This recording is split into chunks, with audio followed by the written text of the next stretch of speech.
Estudos de atualidades para o concurso TJ São Paulo.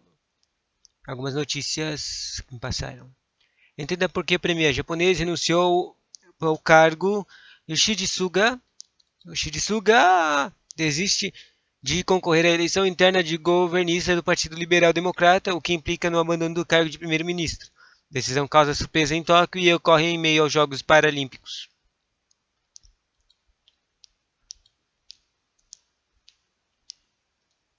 A insatisfação pessoal.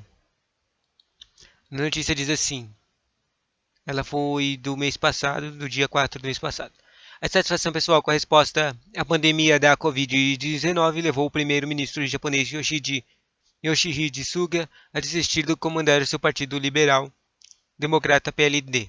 Nas eleições internas de 29 de setembro, com a decisão, ele também deixar o cargo de premier. Quero me concentrar nos esforços para combater o coronavírus e é por isso que não vou concorrer às eleições, afirmou Suga. Percebi que não poderia fazer as duas coisas e tive que escolher, acrescentou o chefe do governo em referência ao combate à pandemia e aos esforços pela reeleição no PLD. A missão de Suga foi anunciada aos líderes de seu partido e provocou um terremoto político em Tóquio e 2 dias há 2 dias do fim dos Jogos Paralímpicos. Honestamente estou surpreso, reagiu Toshihiro Nikai, número 2 do PLD. É realmente lamentável, mas ele fez o que acreditava ser melhor. Após uma longa reflexão, acrescentou. Suga foi alçado à chefia do governo em 14 de setembro de 2020, depois da renúncia do primeiro-ministro Shinzo Abe, acometido por problemas de saúde. Segundo a agência de notícias France Press, como não existe nenhum outro partido capaz de rivalizar com o PLD, o direita nacionalista, o novo líder da legenda será quase que automaticamente nomeado primeiro-ministro. Subdiretora do Programa de Liderança Estratégica EUA Japão, do Centro dos Estados Internacionais Estratégicos, Yuko Nakano explicou ao Correio que existiam indícios de que Suga enfrentava uma batalha árdua, incluindo a contínua tendência de queda de índice de aprovação do gabinete, o aumento nos casos de infecção pela Covid-19 e a derrota nas eleições locais. Além disso, muitas das facções dentro do PLD não puderam anunciar o apoio à reeleição de Suga como presidente do partido, embora os líderes tivessem expressado anteriormente apoio ao premier, admitiu. Nakano ainda lembrou que somente o ex-chanceler Fumio Kishida, veja quadra, anunciou sua candidatura, enquanto outros se abstiveram de fazê-lo, enquanto se esperava que Suga se postulasse à reeleição.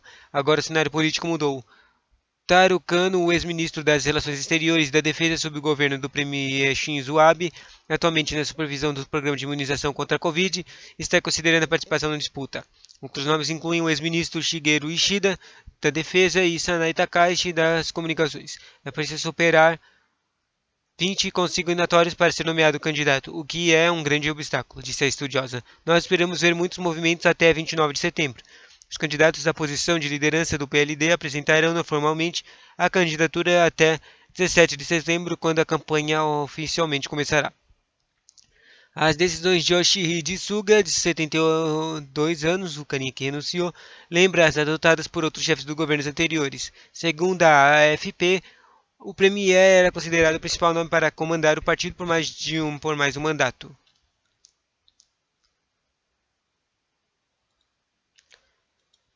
Por mais um mandato, ainda que as pesquisas apontassem um aumento de sua impopularidade. No fim de agosto, tinha apenas 27% de opiniões positivas, apontou o jornal Mainichi, um recorde negativo. Caraca. Covid-19 ainda. O prestígio político de Suga foi afetado nas decisões durante a gestão da pandemia 19, pelas quais o premier recebeu muitas críticas. Nos últimos 3 meses, o Japão registrou índices altos de casos da doença, chegando a 20 mil diários. Que eu achei que eles estavam protegendo direito, meu. Nossa, realmente a pandemia, os joguinhos. Claro, não é que nem aqui. Aqui eles falam que é alto quando tá um monte de mortes, mas lá não morrem as pessoas. Lá eles têm caras para proteger, hospitais e tudo. Mas a taxa de infecção é alta ainda. Daí, aqui, os caras falam, tipo, todo dia 100 mil, 100 mil infectados, 700 mortes, né? É muito infectado. E ainda comemoram a quantidade de pessoas que sofreram por 3 semanas inteiras, né? Bom, Daí no Japão teve vários infectados, chegando até 20 mil diários. O primeiro-ministro foi lento na implementação de uma campanha de imunização e chegou a declarar estado de emergência em várias oportunidades. A decisão de não adiar a Olimpíada e os Jogos Paralímpicos também custou-lhe popularidade. A maioria da população japonesa se opunha à realização dos eventos. Eu achei que eles gostavam. Experiente e pragmático, Suga não descuidou do impulso econômico obtido durante a gestão de Abe. Também manteve foco nas questões ambientais e preservou a diplomacia do antecessor.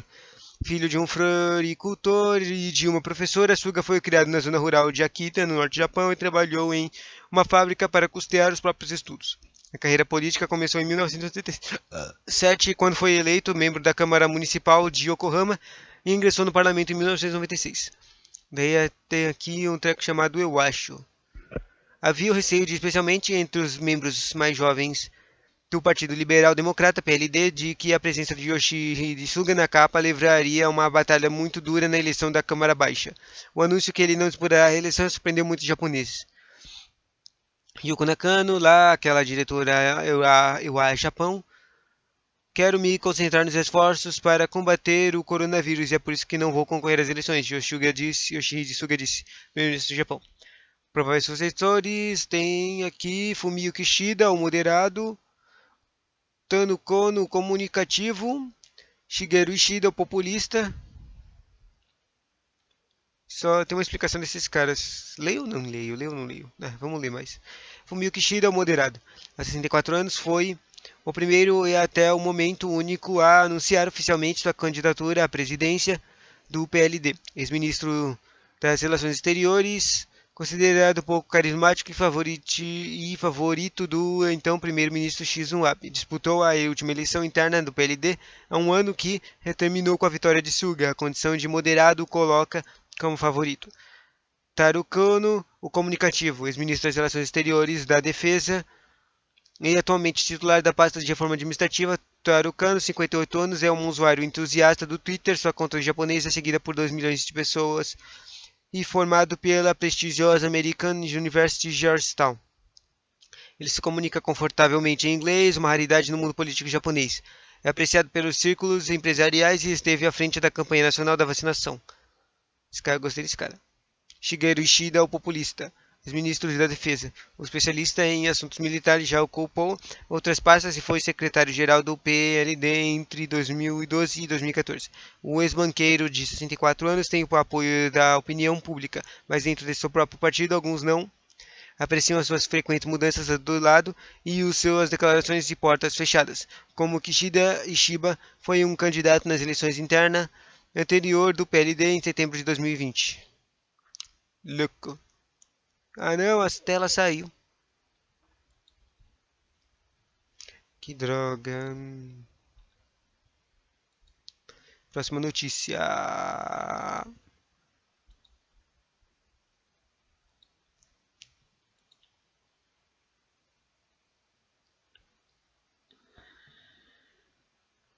Entendo que muda com a revogação da Lei de Segurança Nacional. Crimes contra a soberania e integridade do país passam a integrar o texto do Código Penal. Deixa eu ver o que acontece se aumentar o zoom dessa página. Legal. Não, só aumentou os nomes das letras. Tá.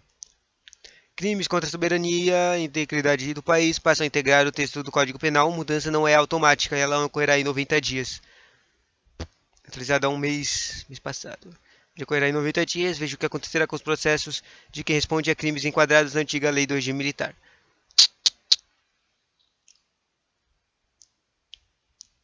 A polêmica Lei de Segurança Nacional, LSN, criada em 1983 durante o regime militar, utilizada pelo STF para determinar as prisões de deputado Daniel Silveira, PSL, e do senador Roberto Jefferson, PTB, foi revogada e não existe mais. A revogação ocorreu com a sanção do presidente da República, Jair Bolsonaro, sem partido, nesta quinta-feira, de uma lei que criou novos tipos penais que foram inseridos no Código Penal. Bolsonaro sancionou a lei em 5 vetos com relação ao projeto aprovado pelo Congresso. O Congresso terá de analisar os vetos e pode mantê-los ou derrubá-los.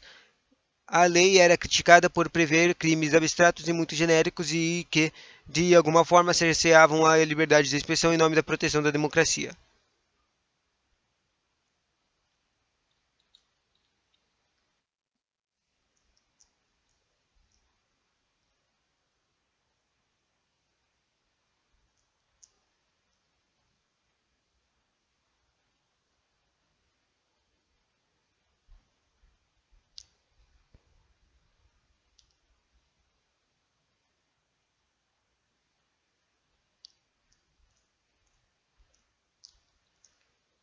Comunicação enganosa em massa.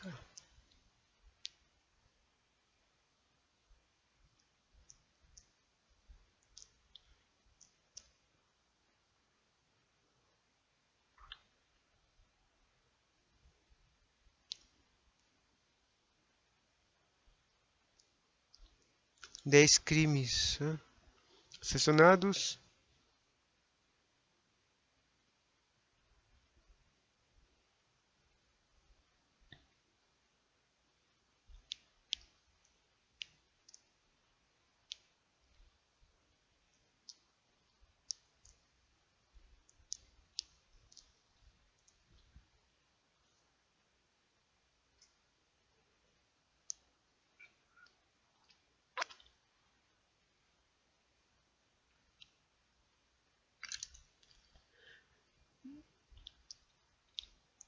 Deixou abstrato, hein?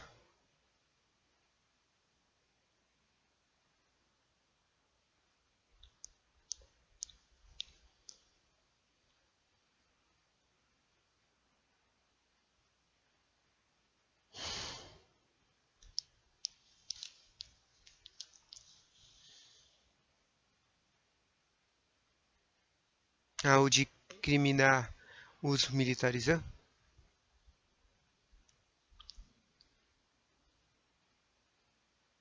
Legal.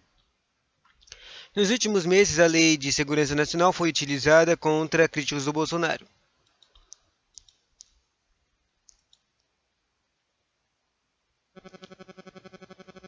Se lembra quando tentaram prender o Felipe Neto? Isso aí. Fizeram essa lei. Foi utilizada contra críticos do Bolsonaro. Em fevereiro, o ministro do STF, Alexandre de Moraes, também usou a lei para mandar prender o deputado Daniel Silveira, um parlamentar que havia divulgado um vídeo com apologia ao AI-5, instrumento de repressão mais duro da ditadura militar e da defesa do fechamento da corte, reivindicações inconstitucionais.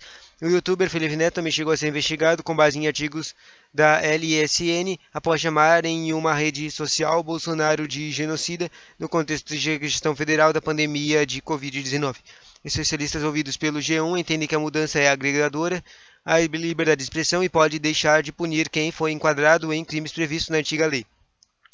Mas isso não é automático. Os fatos e atos cometidos por pessoas acusadas pelos crimes que não existem mais serão analisados e podem ser enquadrados em outros tipos penais já previstos em lei anterior. É uma lei moderna que se preocupa com a defesa do regime democrático, com a defesa da soberania e da integridade do país, mas ao mesmo tempo é enxuta.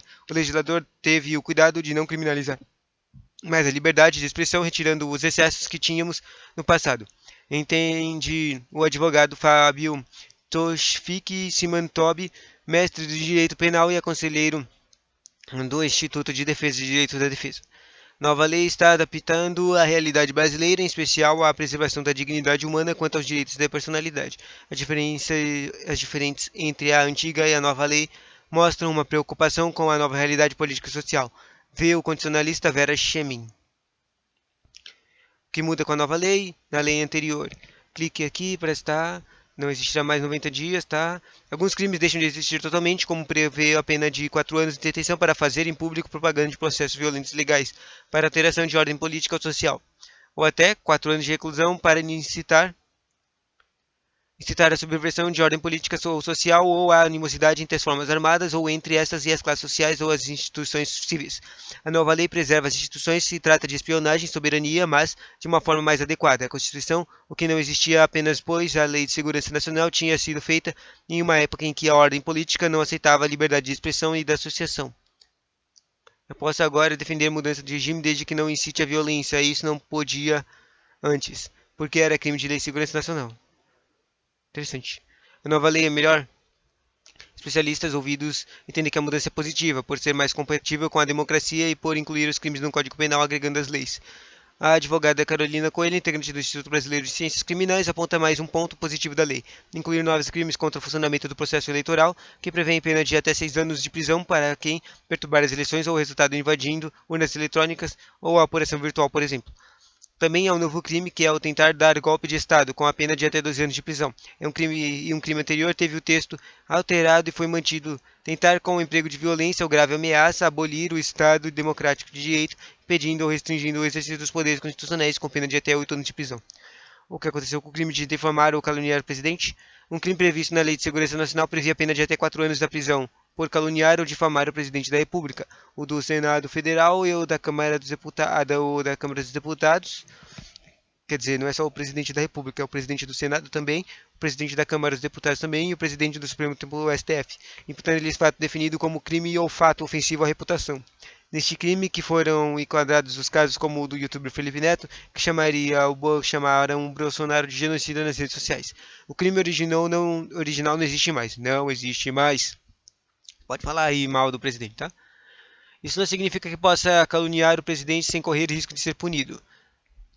E por isso, porque já há crimes no Código Penal com pena de detenção de até 12 anos de calúnia e difamação contra qualquer pessoa. A diferença é que a pena é bem mais baixa. O sujeita à transação penal com penas alternativas ou prestações de cestas básicas ou serviço à comunidade. Não comporta prisão em regime fechado, depende de a vítima dizer à polícia que quer que o caso seja investigado. Houve, porém, uma mudança. Foi incluída no crime normal do Código Penal uma causa de aumento de terço quando a vítima for a presidente da República. Que louco, meu.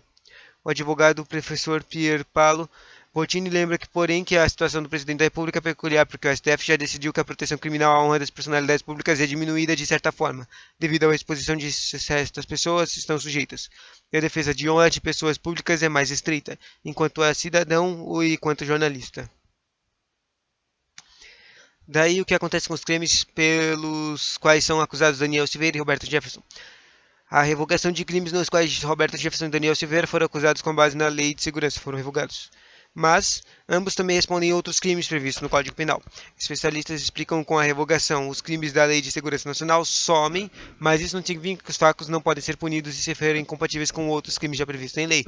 Não significa que as condutas deixam de ser crimes. Uma ameaça continua sendo uma ameaça. A apologia ao crime continua. Alguns crimes continuam existindo. Disse um cara chamado Fábio Tofik Simantop. Tanto a defesa deles quanto a Procuradoria-Geral serão intimados para se manifestar sobre os processos que acabou, se o processo acabou e os atos praticados pelos acusados são outros crimes. Contudo, a maioria dos crimes semelhantes previstos em lei possuem penas bem menores que podem ser incompatíveis com a manutenção das prisões. De ambos entende o advogado Fernando. Isso aqui. Daí a nova lei agora. O texto tipifica novos crimes: o atentado à soberania, o atentado à integridade nacional, a espionagem, a abolição violenta do Estado Democrático de Direito, o golpe de Estado, a interrupção do processo eleitoral. Deixa eu ler isso aqui. Para quem prisão de 3 a 6 anos e multa para quem impedir ou perturbar a eleição ou a aferição de seu resultado, por meio de violação do sistema de votação. Ou seja, se o Bolsonaro falar que mexeram nas votações do ano que vem, quando ele perder, ele vai ter interrupção do processo eleitoral e ele vai ser preso. Né? Tem violência política e sabotagem. Outros pontos. A proposta deixa explícito que não serão considerados crime contra o Estado Democrático de Direito o apelo à manifestação, crítica dos poderes constitucionais, ou seja, a greve e as manifestações, a atividade jornalística também não é crime, e as reivindicações de direitos garantias constitucionais por meio de... Não, na verdade, o apelo à manifestação crítica aos poderes constitucionais foi aquele de falar mal do CSTF, né?